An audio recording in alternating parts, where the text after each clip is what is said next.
sesuai dengan aturan, apakah secara syariat atau hakikatnya. Nah, pada pertemuan akhir kita sudah memasuki kaitannya dengan pelaksanaan amaliyah ibadah. Bagaimana ibadah itu nanti bukan hanya sekedar dilaksanakan, tapi pasti diterima. Nah, itu kan sulit, karena dia harus pakai ilmu. Sehingga kita melaksanakan itu tidak hanya sekedar jahirnya saja. Karena selalu kan Ustaz Salam bilang Allah itu ciptakan pasti dua, tidak mungkin satu.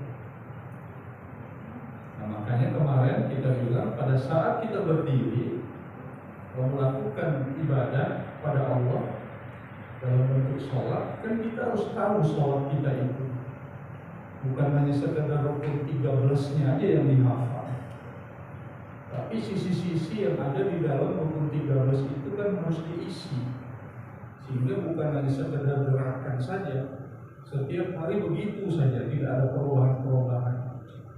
Lalu target yang di 2945 tidak akan bisa capai target kalau begitu. Inna sholata tanha 'anil fahsya wal munkar. Dia tidak akan merubah kepada diri kita dari perbuatan keji dan munkar, dan orang lain juga tidak bisa harusnya berbuat makar kepada kita, karena sholat itu langsung jadi benteng kepada tubuh, baik secara zahir maupun batin. Sehingga apabila ada sesuatu yang mau masuk, kita ngerasa itu. Kok rasanya badan begini? Itu ada benturan energi, karena kita memupuk Nur Muhammad di dalam kolbu. Jadi begitu ada serangan datang, dia langsung membackup keluar. Makanya kadang muncul tanda di badan itu. Yang paling cepat pakai itu adalah merinding bulu-bulu ini, atau di belakang tiba-tiba langsung meriang badan kita itu pasti terasa itu. Nah, makanya kan di pelajaran yang dulu istinja urun mandi itu adalah basic awal meningkatnya itu. Kalau itu tidak dilaksanakan, ya tidak akan bisa ada muncul benturan seperti itu. Nah, makanya pada saat kita berdiri harus dipahami ada 3 rukun di dalamnya. Ada rukun qauli, ada rukun fi'li, dan ada rukun qalbinya. Nah, kalau 3 itu tidak dilaksanakan berarti kosong. Ada rukun qauli ucapannya sama, Allah, kan begitu, Allahu Akbar. Nah, kalimat Allahu Akbar itu kan dibuktikan Allah itu dalam wujudnya, maka berupa takbir, tangan diangkat. Nah, ini kan sudah melambangkan huruf berdirinya itu alif, tangannya ini bergerak lam awal, ini lam akhir. Jadi tubuh itu adalah wujudullah ka'adanihi, wujud adanya Allah dengan lambang diri kita itu. Makanya kan kita nggak perlu nyari Allah, kita hanya mengenal, karena Allahnya itu sudah ada di dalam diri. Makanya pelajaran kemarin yang 4 itu, zatnya, sifatnya, asmanya, dan af'alnya. Dan kita ini adalah af'alullah. Nah, penempatannya sudah kita bahas. Zat itu letaknya di ruh, sifat itu ada di seluruh panca indera, asma itu namanya kita diambil dari nama Allah. Kemudian af'al itu adalah perbuatannya. Jadi 4 diberikan ke diri kita. Maka tubuh disebutlah dengan fi asani taqwim. Kreasi ciptaanku, perbuatanku paling sempurna. Makanya kita disuruh berdiri tegak lurus itu untuk menegakkan hurufnya Allah, yaitu huruf alif. Sehingga Nabi bilang saw sufufakum, coba diluruskan kakimu, karena alif itu tidak boleh bengkok-bengkok, terus lurus tegak dia. Tidak boleh condong kanan, tidak boleh condong kiri, atau ke depan, atau santai ke belakang begini. Tidak bisa, dia harus berdiri tegak lurus, karena Allah Ta'ala qiyamuhu binafsi, dia berdiri dengan sendirinya. Makanya perintah berdirinya kita itu pada saat qad qamatis shalah, harusnya di situ perintah itu berdiri, karena aku sudah berdiri. Siapa? Imam sudah di depan. Makanya syariat itu kan tunggu komando dari si imam, ati Allah wa ati Rasul wa ulil amri minkum. Jadi kalau imamnya sudah maju, dia bilang berdiri, qomat. Masih yang belum berdiri berarti dia nunggu perintah. Pada qomatis sholat langsung berdiri. Apa mau Allah ada membentuk saf karena perintahnya begitu. Nah, berdiri tegak lurusnya inilah huruf alif itu. Begitu kita mulai takbir, pakai yang as-sholatu mi'rajul mu'minin itu, yang zikir Allah yang kita ajarkan itu. Naik. Sebab kalau kita Allahu Akbar, Nabi naik ketemu sama Allah, wa inda sidratil muntaha, kok kamu enggak? Karena enggak belajar ilmunya. Kalau belajar ilmunya ya pakai zikir naik turunnya nafas itu. Begitu turun Allahu Akbar. Nah itu yang di hadis qudsi yang kata Allah, zahirul rabbi wal batinu abdi, bentuk nyataku ada di dalam yakin hamba itu. Makanya syariatnya mengajarkan surah 2 Al-Baqarah 4546, ista'inu bis-sabri was-shalah. Pertama, begitu kamu berdiri, kamu minta tolong dulu pada Allah. Tidak bisa, sebab dalam sholat itu pasti ada hambatan. Dia terasul minal masjidil haram ilal masjidil aqsa. Apa yang terjadi? Jin Ifrit dengan seluruh pasukannya membentuk kekuatan black magic berupa bola api raksasa. Nah ini mau dibakar Rasulullah supaya tidak masuk ketemu sama Allah. Makanya Jibril alaihissalam hari itu diajarkan Allah suruh turunkan surah 23, 97, 98 itu. Muhammad tengok tuh di belakang. Kok ada bola api raksasa, Jibril ngikutin kita, itu sudah kerjanya jin iblis, menggagalkan misimu ketemu Allah. Kalau saya ajarkan doanya, kami ya Jibril. Nah, turun sudah mukminun itu 9798. Wa qur rabbi a'udzu bika min hamazatis syayatin wa a'udzu bika rabbi ayyaddur. Begitu dikopi dibaca Rasulullah, bola api itu meledak lalu padam jatuh ke bumi. Lalu para ulama mensunnahkan waktu kamu berdiri baca dulu doa Isra Mi'raj itu. Sebab kalau tidak dikosongkan kolbunya waktu kamu sholat, rekaman-rekaman yang ada di dalam sholat tadi dia berkumulasi di dalam tubuh. Begitu dilihat ya posisi kita lemah, dia mendengarkan bacaan imam, nah baru dia bereaksi masuk di kepala, astagfirullah, anakku belum dijemput, ya Allah ditutup aja dari itu kantor. Nah itu nah kalau al-mu'minun itu maunya bersihkan dulu. Rabbi a'udzubika min hamazatis syayatin. Ya Rob, inilah yang suka merekam. Nah pada saat lagi sholat diganggu. Makanya yang idah hasad, sombong, takabur, pembualan, elodiasen, semua pekerjaan-pekerjaan yang mengotori hati itu harus dilihat dulu pakai al-mu'minun itu. Dan ini belum sholat, masih pra kita berdiri itu nah. Rabbi a'udzubika min hamazatis syayatin wa a'udzubika rabbi ayyadun. Nah, sistem kerjanya al-mu'minun itu seperti itu. Dia membuang semua yang tidak baik dan memagari. Dan sehingga begitu dia melakukan perjalanan tidak ada yang bisa ganggu. Karena kenapa? Karena tidak ada siapa-siapa di dalamnya. Nah oleh sebab itu ulama lalu supaya ini terarah dibuatlah aturan. Apa aturannya? Ilahi anta maksudi, ya Allah engkau yang ku maksud. Warido kamatlubi, aku mohon redomu. Mahabbataka kecintaanmu. Wa ma'rifataka sampai kepadamu. Jadi mustahil sholat kita itu kesana kemari, bengkok-bengkok. Karena apa yang kita mau tadi di dalam sholat itu jelas. Ya, begitu level kedua setelah itu dibaca, kan pertama tadi al-mu'minun, yang kedua tadi ilahi anta maksudi. Nah begitu yang ketiga yang mau pakai usoli, usoli sudah. Tapi kan ini ada yang benar. Usoli fadl nabi bisa kalau hati mustaqil bagi keadaan imaman atau makmuman bila kita ada.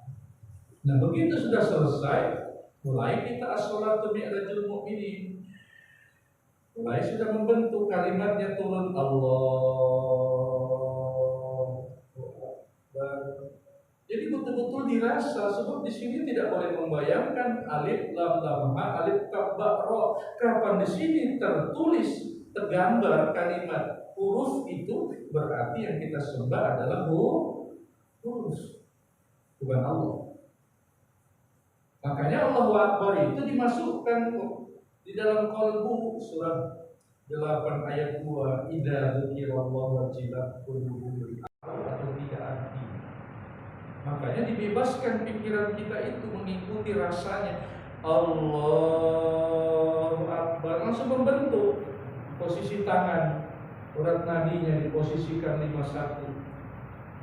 5 itu adalah rukun, 1 ini persaksian, yang 2 ini masuk kabura maqtan indallahi an taqulu ma la taf'alun, yang 3 ini kalau kamu bohong kena dirimu sendiri. Nah, kenapa nadi dipegang? Sentralnya ada di mana nadi ini? Yang di sini sama di sini. Ya, jawabannya di jantung. Makanya begitu takbir posisi begini, tangan ditaruh di jantung, secara hakikatnya tubuh kenali dirimu, bilang apa yang di dalam. Kan sama detak di sini, nadinya, denyutnya di sini sama di sentralnya. Kulit Allah awitur Rahman ayyaman falahul asmaul husna. Coba pakai nama Allah Ar-Rahman atau Asmaul Husna. Jadi uji detaknya itu Allah, Allah, Allah. Dipakai nafas Allah, Allah. Nah, itulah hakikat jahil di dalam tubuhmu itu, melafazkan namanya. Kok kamu tidak menggunakan itu? Kok malah ditaruh di pusat? Kok malah ditaruh di pinggang? Harusnya dikembalikan sentralnya itu kepada tubuh. Nah, maka kita akan merasakan denyut nadinya itu, apa yang kita takbirkan kembali kepada yang punya diri di dalam tubuh. Nah, nanti aksesnya yang ada di dalam surat 3665 surah Yasin, al-yawma nakhtimu ala afwahihim wa tukallimuna aydihim wa tashhadu arjuluhum bima kanu yaksibun. Nanti tangan ini ngomong di hadapan Allah. Air tangan waktu sholat taruh di mana? Nah, kalau kita belajar ditaruh di dada, pasti dia ngomong di dada. Apa yang kamu dengar? Namamu ya Allah. Tapi kalau ditaruh di pusat pada saat juhur begini, apa yang kamu dengar? Kruyuk, kruyuk, kruyuk, lapar. Nah, itulah persoalannya dalam bentuk ma'rifatun nafs, bagaimana mengenal Allah di dalam diri dalam bentuk rasa itu. Jadi diantar memang, tapi kan ada yang dibersihkan dulu sebelumnya. Kalau tidak step by step itu, kita sholat pasti terganggu. Allahu Akbar. Sudah rasa detaknya itu, kamu dengarkan dedet. Kamu sudah tahu isinya itu adalah zikir Allah. Sudah. Nah, baru dibuka lagi dengan apa? A'udzubillahi minasyaitonirrajim. Coba. Karena kenapa? Kita sudah berada di etapa yang kedua. Kalau tadi awal Alhamdulillah minasyaitonirrajim sudah diwakili dengan Rabbi a'udzubika min hamazatis syayatin wa a'udzubika Rabbi ayyahdurun. Sudah diwakili, berarti sudah bersih yang bagian batinnya. Nah, sekarang yang bagian fisiknya. Ini tadi habis ngapain si tubuh ini? Adakah tadi mukul pantatnya teman? Adakah tadi ngambil yang bukan haknya?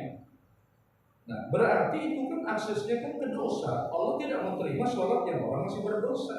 Makanya disuruh tubuh ilallah taubatan nasuha.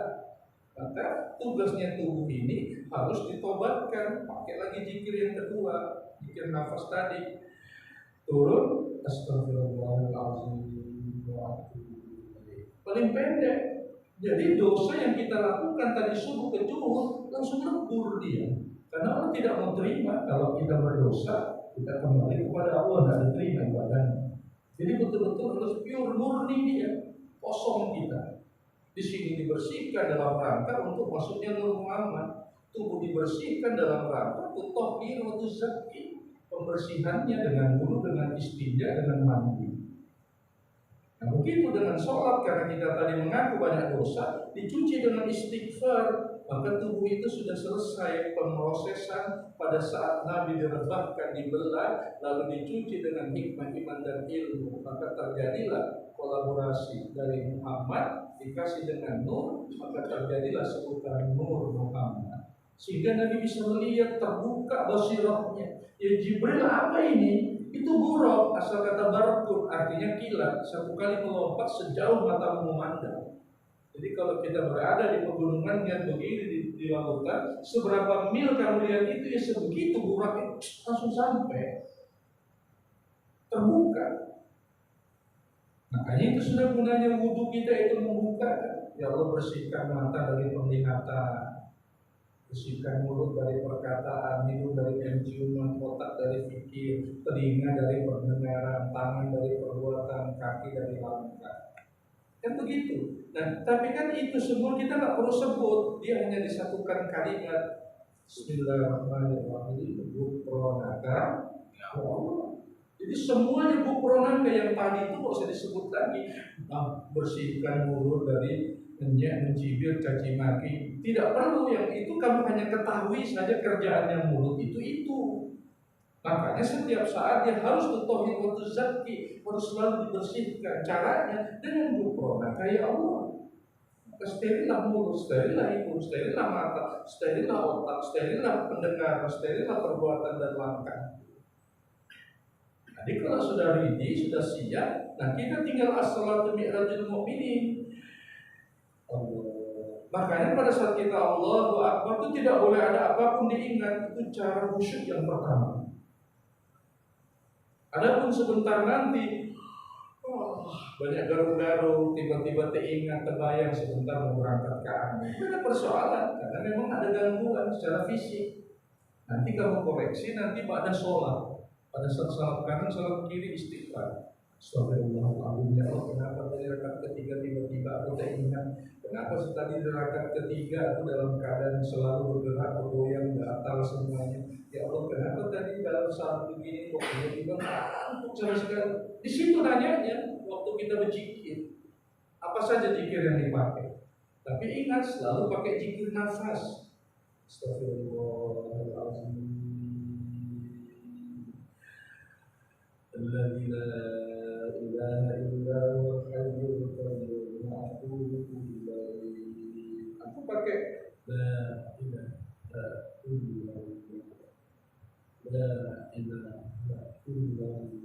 Atau pakai subhanallah walhamdulillah. Atau pakai qul huwallahu Allahus Shomad. Coba dari satu ilmu semua jenis macam itu bisa dipakai. Tapi kalau nggak tahu kayak mana? Subhanallah, itu jika istighfar, bukan zikir taubat, bukan zikir dalam rangka untuk mengoreksi. Makanya kamu tidak tahu kesalahan tadi kayak apa cara tutupnya. Kemudian berikutnya ibadah tidak akan berubah karena kamu tidak menyelesaikan habis sholat. Harusnya habis sholat itu diselesaikan. Tanya sama Allah, ya Allah kenapa begini? Karena Allah yang janji, udhuruni astajib lakum. Al-Baqarah 186. Apabila kamu minta asal kepadaku, aku beri. Uji muda watat dan aku mengabulkan kata Allah. Ayo. Makanya kita minta sama yang punya diri. Fa inni qarib, dia dekat. Sedekat apa? Tidak terpisah. Al-Hadid surat 57 ayat 4, wa huwa ma'akum aina ma kuntum. Allah tidak terpisah. Makanya kan kalau dia akan terpisah dengan diri kita, berarti kita lupa zikirnya nafas. Itu aja kuncinya. Makanya kalau hadirin jamaah lupa naik turunnya nafas bilang apa, langsung yang lain-lain itu terganggu otak, mulai kotorlah hati, mulai melakukan oleh reaksi tubuh, muncul kesyahwat dan sebagainya. Kalau pintunya lewat sini, kapal kontrolnya lepas, habis kita. Nah, itu yang penyebab kita kenapa error.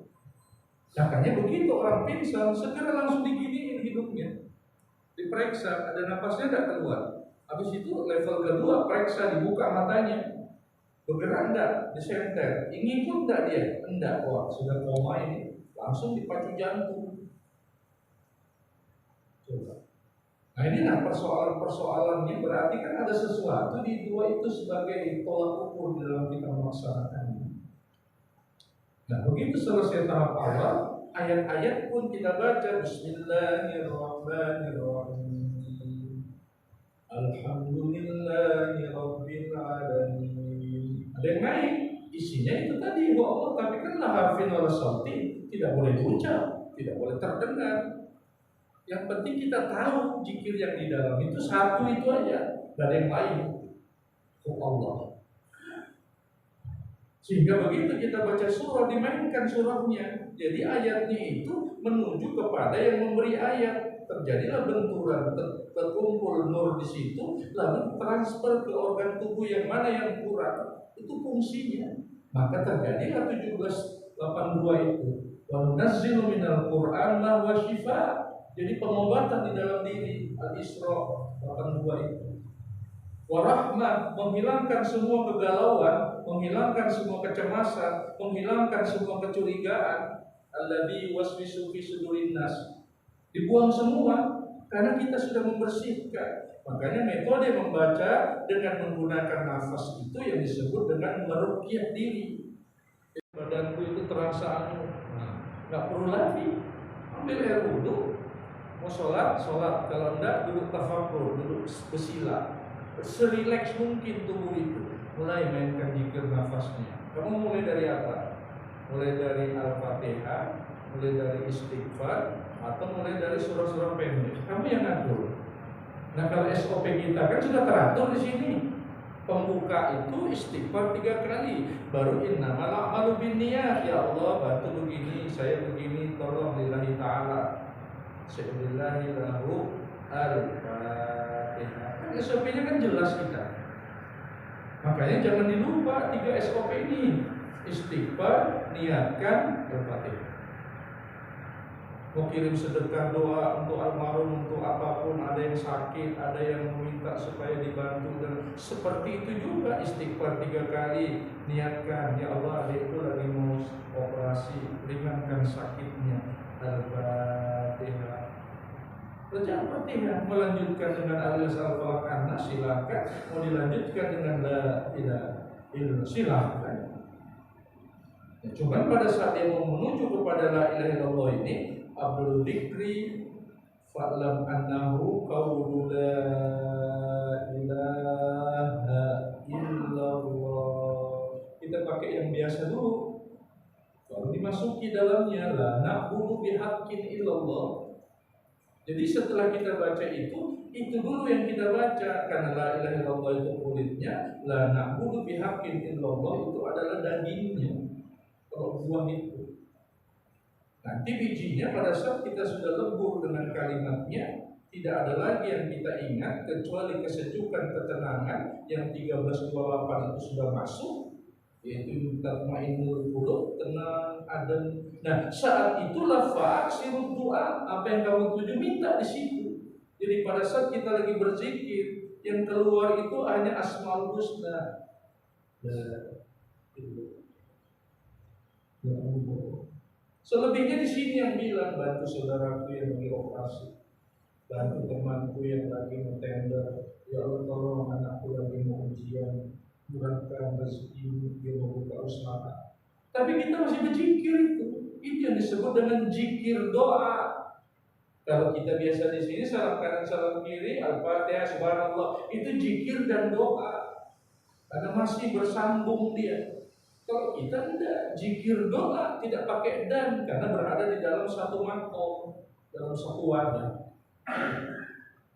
Jadi aku yang disentuh dengan dirimu, lalu aku siap mendengarkan keluhanmu, dan silahkan kamu minta. Nah, itu sudah tafsir yang dibilang iyyaka na'budu wa iyyaka nasta'in. Ya Allah, aku sedang beribadah, ya Allah aku meminta tolong. Pertanyaannya, kamu meminta apa? Makanya pada saat kita bilang iyyaka na'budu wa iyyaka nasta'in, kan Ustaz Salam sudah kebiasaan amalan bil qalbi. Hadirin jamaah tidak tahu kalau Ustaz Salam baca surah 37 ayat 100, doanya Nabi Ibrahim alaihissalam, Rabbi habli minas sholihin, ya Allah jadikan anakku anak saleh. Karena udah kebiasaan. Jadi pada saat iyyaka na'budu wa iyyaka nasta'in, itu yang dibaca. Atau kalau ada yang lain, itu yang dibaca iyyaka na'budu wa iyyaka nasta'in. Ustaz di sini mintanya Rabbighfirli wa liwalidayya.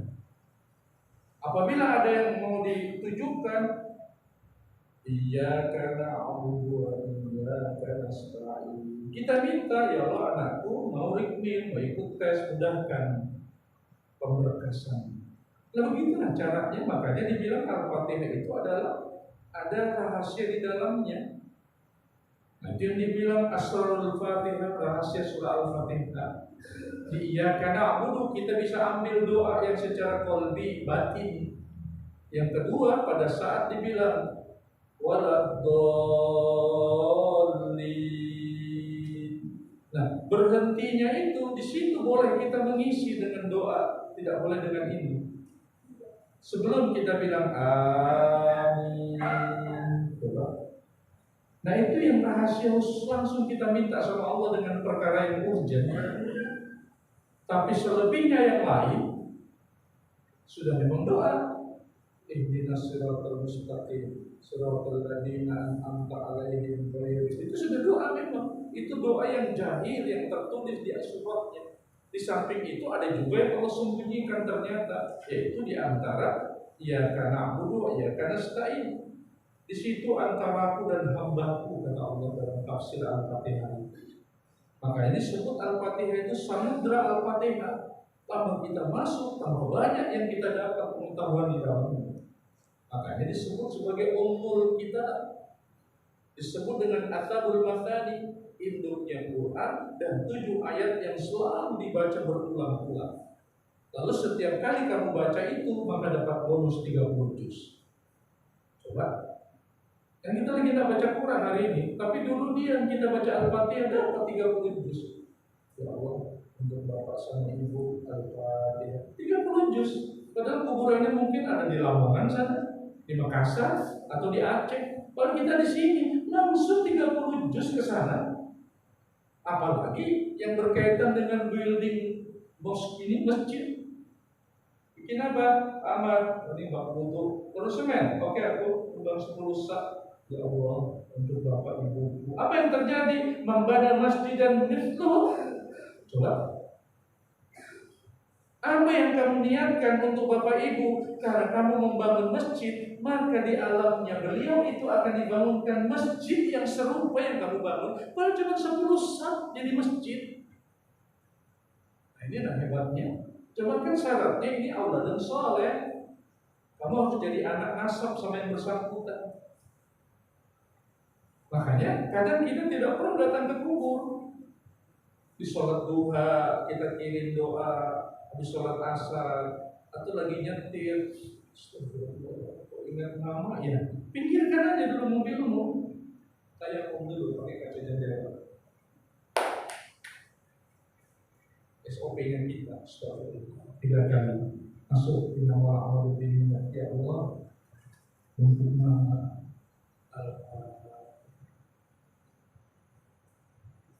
sudah tenang sudah itu. Kenapa? Mungkin beliau di sana lagi berdoa untuk kita. Pada saat kita jalan keadaan berzikir, doa itu baru sampai hari itu. Makanya kita tiba-tiba teringat dari sebab Allah selamatkan fid din wa afatan fil jasad. Tapi begitu, Allah langsung nangis. Padahal tadi biasa aja doanya. Kenapa? Berarti doa beliau di sebelah sana mendoakan kita karena kiriman yang kita berikan sampai sekarang menyentuh ke diri. Berarti kan terbuka hijabnya. Apalagi bulan suci Ramadan, kata Rasul, mereka ruh-ruh yang dikehendaki oleh Allah, dia akan kembali ke nasab keluarganya, mulyati ngapain anak cucuku ini sebenarnya ya Ramadan. Nah, kalau tidak melakukan amal apa menangis, dia bersedih. Makanya kadang kita duduk diam.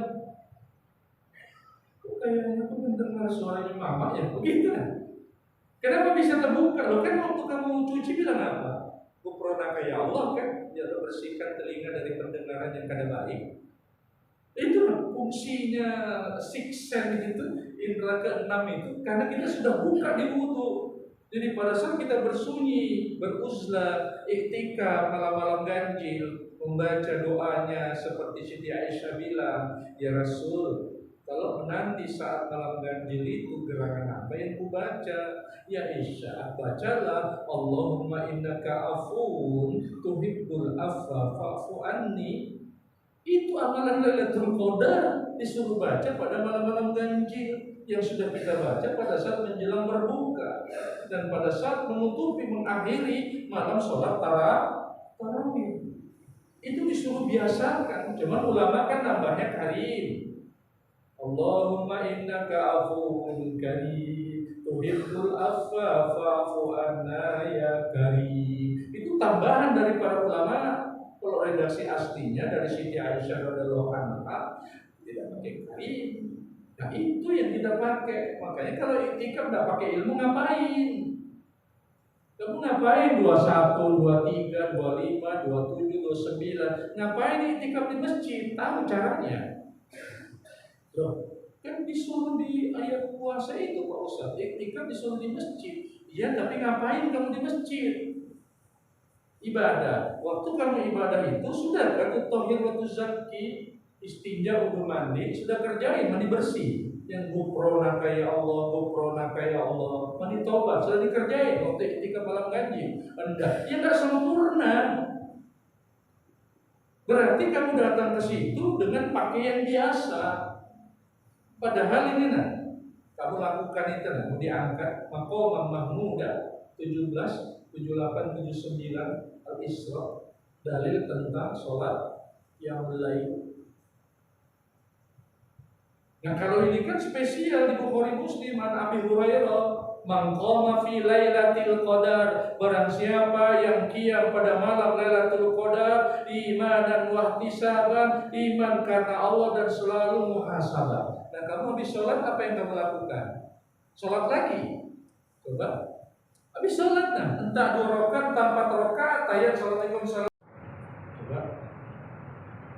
Kenapa? Karena tidak dibimbing, karena tidak dikasih tahu bagaimana sih cara sholat qiyamul lail itu.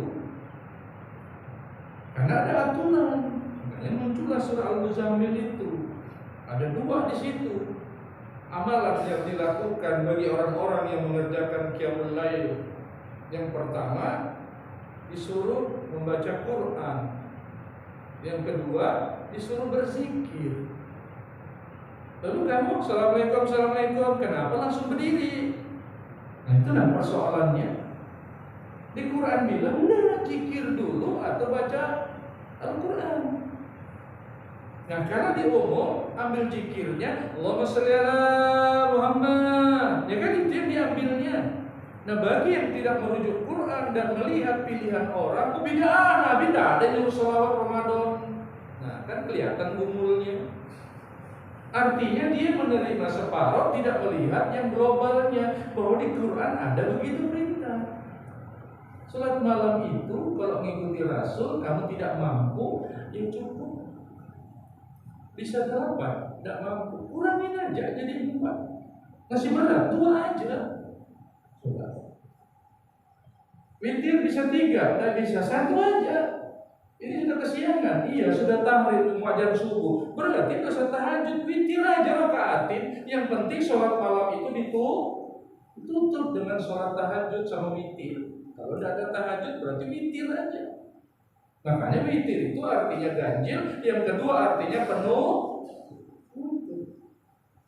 Makanya aneh kalau ada sholat tidak ditutup sholat dengan sholat witir. Sehingga khususan Ramadan kalau sudah sholat itu ditutup dengan witir, berarti nanti malam tidak ada lagi witir, karena witir tidak boleh semalam 2 kali. Jadi kalau sudah ditutup di tarawih berarti malam hanya sholat qiyamul lail. Kalau tidak ditutup di sholat tarawih habis dengar ceramah sholat dia pulang, berarti memang pasangannya witir itu tahajud. Makanya Ustaz Salam habis selesai sholat di masjid dengan tutup witir, malam bangun hanya sholat lail aja, sholat tahajud aja, nggak pakai witir lagi. Nah, rata-rata Ustaz Salam pakai 4 rakaat aja. Itu pun sudah 1 jam Ustaz Salam dia. Karena dengan wirid zikirnya. Kenapa? Karena memang sengaja yang surah kita pakai surah yang panjang. Baca surah Ar-Rahman rakaat pertama itu kan sudah 67-9 kan berapa itu? Nanti rakaat kedua idza waqa'atil waqi'ah. Nanti rakaat ketiga tabarakalladzi al-mulk 30 ayat. Nanti rakaat yang terakhirnya. Nah karena ini malam ganjil, malam 17 Ramadan sudah mulai, yang kita pakai inna anzalnahu fi lailatul qadar. Mulai 17 Ramadan sampai nanti menjelang maghrib. Jadi ada pasangan-pasangan itu. Makanya kalau sudah tahu kunci pembuka awal, enak kita mau pakai apa saja.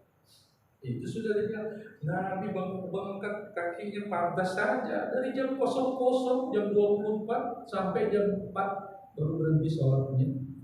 Sahabat coba-coba mau ikuti yang dibaca Nabi Al-Baqarah, dia pikir ruku, dilanjutkan dengan Ali Imran, dipikir ruku, lanjutkan An-Nisa, tertidur itu sahabat. 3 juz berdirinya Rasul. Kalau kita apa? 3 ayat. Inna a'tainakal kautsar fasholli li rabbika wanhar inna syani'aka huwal abtar. Baru dibilang ini sudah sunat yang mengikuti Rasul. Iya jumlahnya 8, tenang. Tapi kaifiat pelaksanaannya apa ngikut?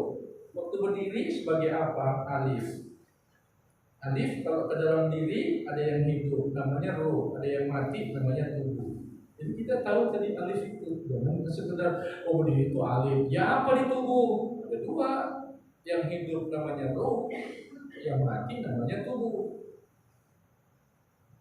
Nah, yang tubuh ini namanya tubuh Muhammad, yang batin itu namanya Allah. Jadi di luar Muhammad, di dalamnya Allah. Makanya zikirnya tidak boleh disebut. Karena kenapa? Karena kamu sudah tahu siapa yang ada di dalam dirimu. Makanya semua yang fujur wa taqwa harus dibuang fujurnya, tinggal satu supaya dia betul-betul mendominasi dirinya, tidak ada yang ganggu. Nah, cara masuknya tadi itu Bismillahirrahmanirrahim. Diambilnya yang fujur yang kiri, dibuang. Begitu dia mau masuk, Alhamdulillahirabbil alamin. Tidak bisa masuk karena di backup dari atas. Turunnya itu ayat yang masuk. Nah, begitu cara pembersihan. Nah, berdiri juga sebagai simbol apa di alam. Ini berdiri adalah simbol api. Ya, makanya dia perhatikan kalau orang marah berdiri, kayak apa mukanya. Karena api itu berdiri tegak, berkobar-kobar, merah padam, matanya sampai menyala. Dibunuhnya itu dia nggak sadar itu. Nah, makanya perlu dikasih tunduk dengan posisi kita ruku seperti ini. Nah, ini adalah huruf H kecil, huruf H, bukan H besar, H kecil. Jadi simbol huruf H kita lagi ruku ini. Dan ini posisi adalah di alam namanya unsur binatang. Makanya binatang itu seperti rukunya kita ini. Kalau tadi berdiri unsur api, yang kedua kita mewakili sholatnya tumbuh-tumbuhan. Makanya pohon itu kan berdiri yang dicari sama APH itu. Makanya cirinya 3 kalau secara syariat. Akarnya itu adalah tauhid, batangnya itu adalah syariat, kemudian daunnya itu adalah akhlak. Nah, kemudian aksesorisnya, buahnya itu adalah sholat-sholat sunatnya itu. Itu sebabnya kenapa kita disuruh sawsufufakum, rapatkan itu. Karena kamu ibarat pohon berdiri itu tegak lurus, tidak boleh bergoyang. Nah, kalau dia dalam posisi ruku, ini mewakili sholatnya binatang. Karena binatang kaki 4 jalannya begini. Nah, begitu dalam posisi sujud, mulai sudah ada posisinya. Sekarang ini yang tinggi, ini yang paling rendah, kepala di bawah. Kalau tadi masih menggunakan Subhana Rabbiyal Azim untuk kita, ya Allah sucikan saya dari apa? Sifat binatang. Apa itu? Nah, suka berteriak-teriak. Siapa itu di hutan yang suka mengaum-ngaum? Nah, ke situ arahnya. Ya Allah bersihkan, jangan lambungmu tumpul, takut nanti tiba-tiba kena serangan tensi naik, kena stroke, mati sebelah. Karena berteriaknya itu kan naik ke sini tensi. Kalau berteriak, nah itu kan karakter sifat harimau. Kalau dia, mau kemana? Nah, itu kan sifatnya anjing. Begitu lewat, orang yang mau tahu urusannya orang lain. Assalamualaikum, waalaikumsalam. Sudah jangan tanya mau kemana? Karakter anjing suka menjenguk, mau tahu urusannya orang. Kerjaan apa sih kamu nih bro? Mau tahu urusannya orang. Itu karakter anjing. Halo, dari sini orangnya. Tidak gangguin divisi yang lain. Hati-hati itu. Makanya kan sholat itu dibilang rahmat untuk alam karena seluruh yang di alam itu disolat semua yang megang. Nah begitu di dalam posisi sujud, apa yang terjadi? Kepala di bawah, pantat di atas. Makanya di sini Rabbiyal A'la, ya Allah tinggikan aku. Kenapa? Sekarang pantat tempatnya tai. Nah ini posisi huruf mim. Kalau tadi kita ruku, ini posisinya angin. Angin kan begitu jalannya. Kalau dia dalam posisi sujud, ini sudah posisi air. Makanya gelombang itu kan begini jalannya. Sama dengan posisi orang sujud. Ini nah, kalau kita bicara tentang alam, karena kita kan bagian dari alam. Ada unsur tanah, ada unsur air, ada unsur api, ada unsur apa lagi nih? Udara. Jadi lengkap di tubuh kita ini karena kita mewakili seluruh dimensi sholatnya alam. Makanya kita kemana-mana. Kenapa takut? Ya kan sendirian, Pak Ustadz. Ini kan di hutan, kan ada hantu. Loh, itu sama tidak sama kamu, makhluk ciptaan Allah? Iya. Lalu kamu siapa? Fi ahsani taqwim, yang paling sempurna. Lalu kenapa kecut? Justru mereka dimasukkan ke alam gaib karena mereka nggak sempurna. Dia malu kalau ketemu kita. Hidupmu mana?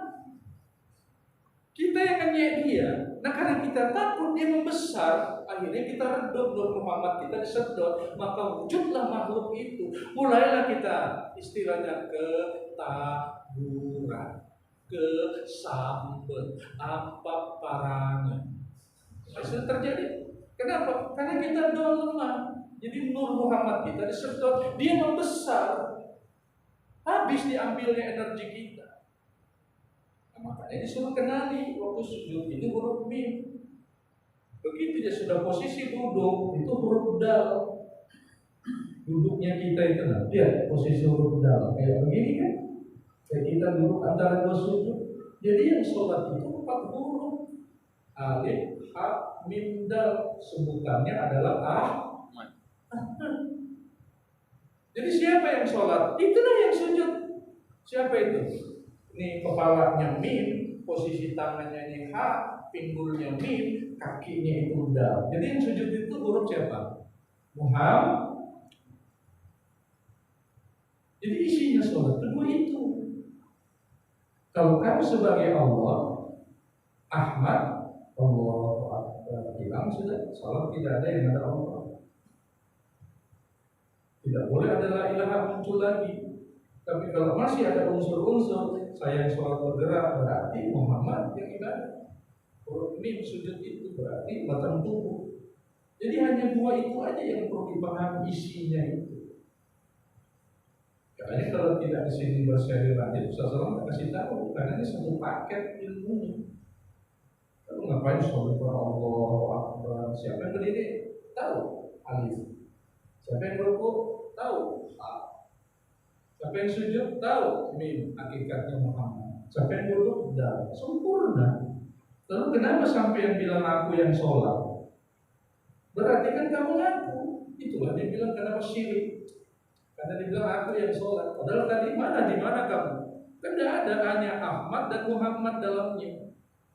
Lalu nah situlah sudah tadi. Makanya tadi kita tidak membutuhkan lagi kalimat sholli fardhu itu. Kenapa? Begitu takbir Allah yang ada di sini, sholli lillahi ta'ala, aku sholat karena Allah. Siapa yang bilang? Yang di dalam siapa? Jadi dia mengaku aku, bukan cangkem lambe untuk. Kalau yang biasa kan sholli fardhu, aku sholat fardu. Padahal yang di dalam siapa tadi? Allah Ta'ala, qiyamuhu binafsi.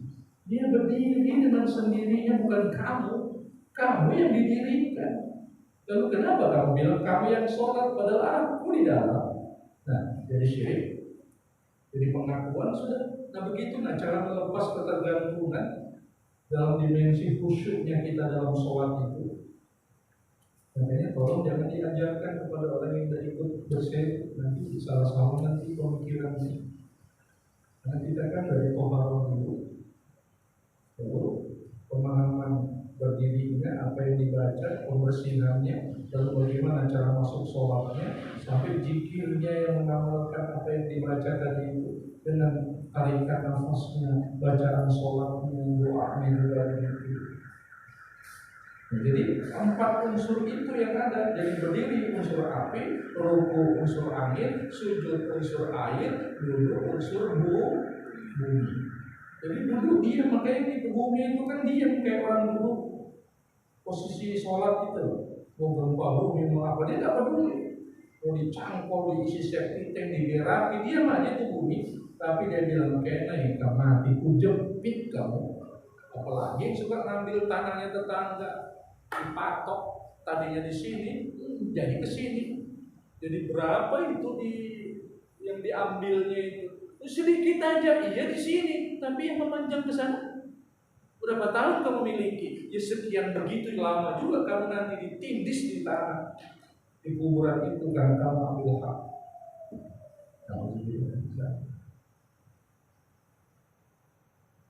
Ada yang mau ditanya? Belum? Sudah dikasih di sana. Ada. Terkait salam, Ustaz. Salam ya. Ada 2, Ustaz. Boleh nggak kita salami sekali aja? Misalnya ke pusat sakit perut misalnya gitu kan, kanan aja gitu. Yang kedua, ada kadang-kadang saya dengar tuh kalau orang salam ada ucapannya dalam hati gitu. Ada ucapan agak redup di mulutnya gitu. Misalnya as'alukal jannah atau yang kirinya na'udzubika minan nar gitu. Salam dalam hati berupa doa. Ya. Misalnya pas salam assalamualaikum warahmatullahi wabarakatuh ditambahin as'alukal jannah gitu. Di sini. Iya. Itu aja, Ustaz. Ya. Kalau lihat di sunnah Rasul, salam itu kan cuma 3 versi. Ada yang assalamualaikum warahmatullahi wabarakatuh, yang dipandangnya bahu kanan sama bahu kiri. Berarti yang disalami itu malaikat muqarrabin yang dekat sama dia, malaikat waqif. Kan dicatat ini yang kebaikan keburukan. Waalaikumsalam karena jangan lagi catat dulu. Kan itu rahmat itu Allah. Kan kita salami dia yang baik-baik. Itu secara secara filosofi ke dalamnya itu, maksudnya kenapa salam begitu. Nah, yang kedua, pipi kanan dan kiri itu harus kelihatan sama orang sebelah. Badannya nggak boleh bergerak, pipinya aja nengok di assalamualaikum. Kelihatan sama orang belakang ke atas pipi. Berarti yang disalami itu semua yang di jalur sebelah kanan. Selamat sejahtera atas kamu yang kanannya. Jadi semua itu. Begitu pula yang kiri. Ini pipi kelihatan. Nah yang ketiga yang biasa Bapak lihat itu assalamualaikum. Kadang dia ke depan, kadang dia ke belakang, kadang dia ke belakang dulu ke depan. Itu yang disalami itu semua yang hadir sama yang gaib. Yang gaib itu ada yang ikut di situ, bangsa malaikat, jin, Islam, atau pengobrol di Petrosi. Jadi ada di situ. Apalagi hari Jumat kan duduk begini.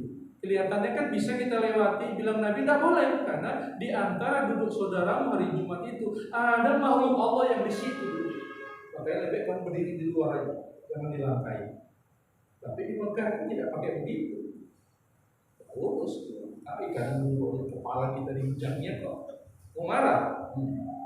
Kan gitu dia. Kalau kita di Asia tidak mau, lebih baik aku tidak melangkai, memutus karena di situ ada yang duduk. Jadi itu yang disalami, termasuk yang tidak sholat juga, yang gaib, yang tidak hadir. Didoain, selamat kamu orang yang tidak sholat, berdoain. Nah, kenapa Islam itu adalah rahmatan lil alamin. Nah, pertanyaannya, assalamualaikum warahmatullahi wabarakatuh.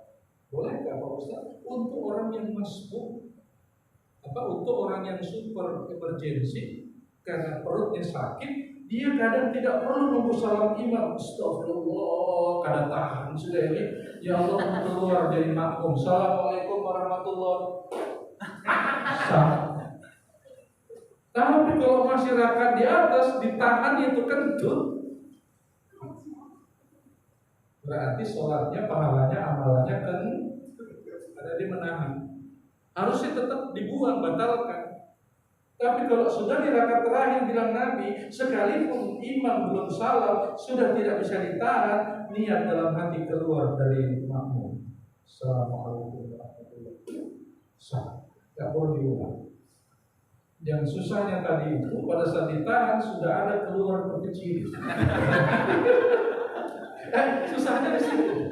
Makanya apabila kentut besar gitu, kentut. Terus saya mandi dulu. Siapa tahu ada kuning-kuning untuk pelacur. Nah itu yang bahayanya. Ya, jadi untuk yang super itu bahkan dalam urgen boleh sholat 1 kali saja. Nah, gara-gara ada Ustadz bilang begitu karena Rasul bolehkan dalam posisi uzur, akhirnya Assalamualaikum warahmatullahi wabarakatuh. Ya kan? Betul ya? Belum sempurna salam ke kiri sudah selawat. Berarti itu yang dipakai pada dia tidak darurat. Perlu dirukyah enggak? Kan salam itu ke kanan baru ke kiri sempurna. Sama ini juga begitu. Asyhadu an la ilaha illallah wa asyhadu anna Muhammadar Rasulullah. Kebelat. Langsung salam. Kenapa? Loh, Allahumma sholli ala sunnah. Makanya salam kanan wajib, salam kiri sunnah. Kita mengambil kenapa kanan? Karena pasangannya wajib adalah sunnah. Makanya kenapa tidak diambil? Marah malaikat. Nanti itu, aku catat semua kelakuan jelek, betul. Nah, aku tidak disalami, yang kanan aja kamu salami. Ayo. Jadi, makanya kan ini kan baik sama kita ini.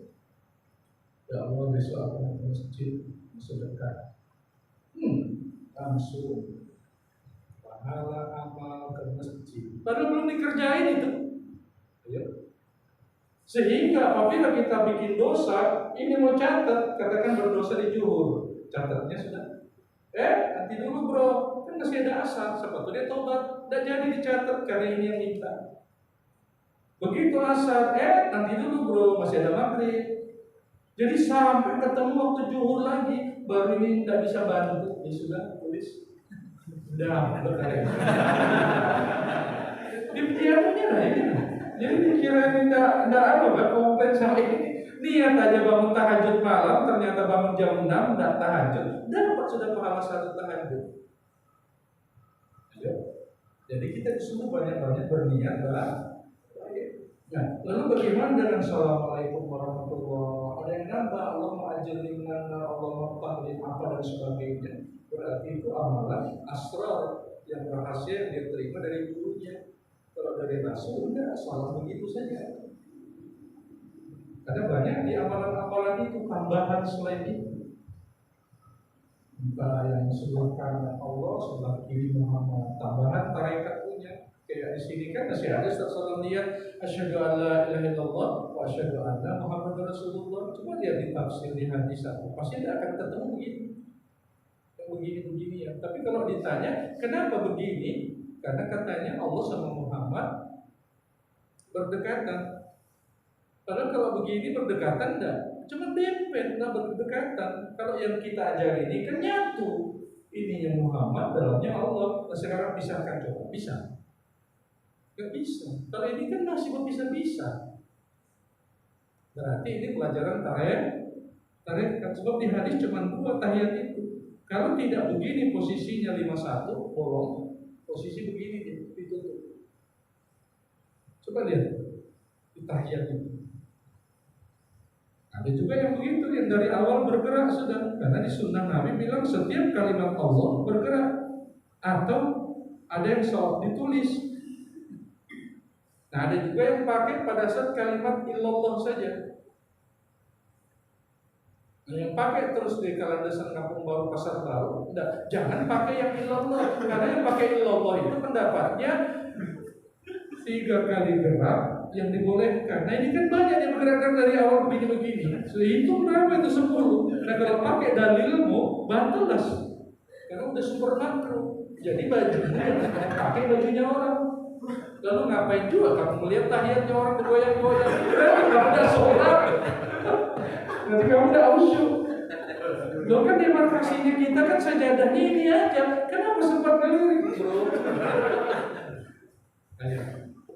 Berarti kan ada yang masuk. Berarti cara cuci matanya tadi itu tidak benar itu. Hanya begini aja dia, tidak masuk. Karena tetap terbayar. Akhirnya suruh dia berteman. Kan tidak boleh. Gue bilang kan hanya 3 kali aja boleh bergerak. Selebihnya kan makruh. Nah ini begitu ada 20 dibahas. Bukan bajunya dibahas. Perlu duduknya ada. Mana orangnya? Coba. Kan aneh ini kita ini. Cuma yang sesuai dirimu aja. Nanti semua sapu kan di sini aja pakai kacamata kuda itu. Ini dilepas kacamata kuda sebelah. Kadang begini. Kan pasti karena AC, karena kipas kan pasti ke sini. Jawabannya apa?